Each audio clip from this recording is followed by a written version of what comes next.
Pak Gulat. Pak Gulat nih senyumnya udah sedih sekali. Sebenarnya sedih ya, sedih sekali. Kenapa?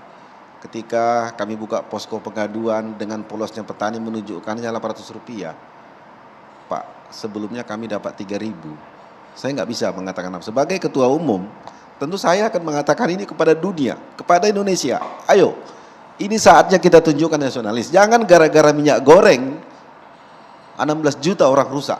Seperti kata Pak Tahut tadi, pendapatan negara rusak. Apa maunya? Kalau memang kita mau serius sungguh-sungguh, kecil itu minyak goreng. Kecil. Saya sudah pelajari itu perjalanan daripada minyak goreng yang curah. Minyak goreng itu semua ada di pabrik. Bang Andre, Mbak Tahut, kami sudah menjadi distributor, belajar. Ternyata masalahnya kecil. Harga minyak goreng yang dari pabrik itu hanya sanggup headnya sampai ke D1, 14.000. D1 ke D2 jebol 19.000. Kenapa? Karena biaya beban daripada transport dibebankan ke harga head 14.000. Sesederhana itu persoalannya. Dana BPD PKS beratus triliun. Mau dibuat kemana itu? Kenapa enggak itu dibantu diselesaikan? Subsidi itu juga ongkosnya. Kenapa Pertalite di Papua, di Jambi, dimanapun sama harganya? Kenapa minyak goreng tidak bisa disamakan? Kok ribet benar sebagai seorang menteri perdagangan membereskan itu tidak bisa? Kami merasakan minyak goreng curah kewenangan Menteri Perindustrian. Perindustrian entah menteri apapun itu. Tapi kami sebagai petani sawit telah menjadi korban. Kami tidak keberatan mau dilarang ekspor apapun, tapi harga kami sesuai dengan harga yang ditetapkan melalui Permentan 01 dan peraturan gubernur. Sederhana kok, tidak ada yang lain. Kami mohon kepada Pak Presiden, kepada semua supaya penegasan Permentan itu benar-benar, supaya kami petani sawit selamat, Indonesia tentunya secara umum. Pikirkan begitu. Jadi kalau ingin mempertahankan harga 14.000, tentu saja yang akan tersiksa ya selama itu adalah kalangan. Tapi kalau Apkasindo melihat kondisi ini kan tadi sudah clear, pergubnya harus jelas. Harus jelas. Jadi yang pertama, kebijakan ini benar yang kata Pak Presiden, tidak populer, benar.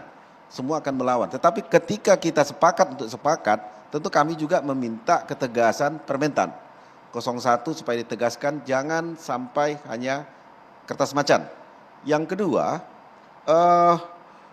petani-petani yang ada sekarang, saya bicara sebagai petani sawit, sekalipun harga tidak memberikan margin yang cukup kepada kita, saya menghimbau tetap memanen.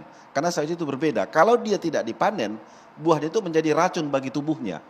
Nah itu, kalaupun tidak dipanen. Nah, yang ketiga itu masalah pupuk. Kalaupun kita nggak bisa memberikan pupuk dosis yang tepat, katakan 3 kilo, paling tidak sekilo, jangan sampai tidak dipupuk.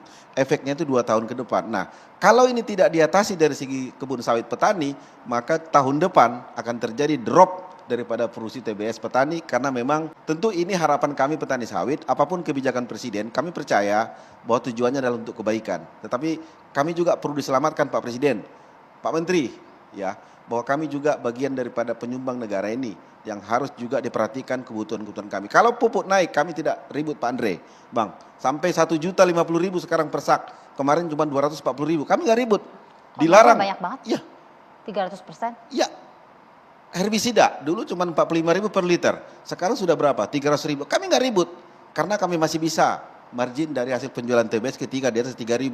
HPP kami sekarang sudah 1.800. Kalau dibeli cuma Rp800 per kilo, apa yang mau kami makan?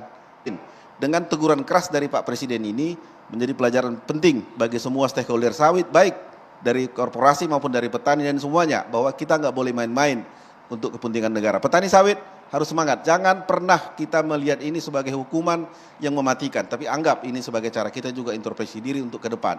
Petani sawit harus semangat ya, jangan sampai ribut. Ikuti arahan Presiden dari 22 provinsi Indonesia, jangan melakukan kekonyolan. Mari kita sama-sama mendukung.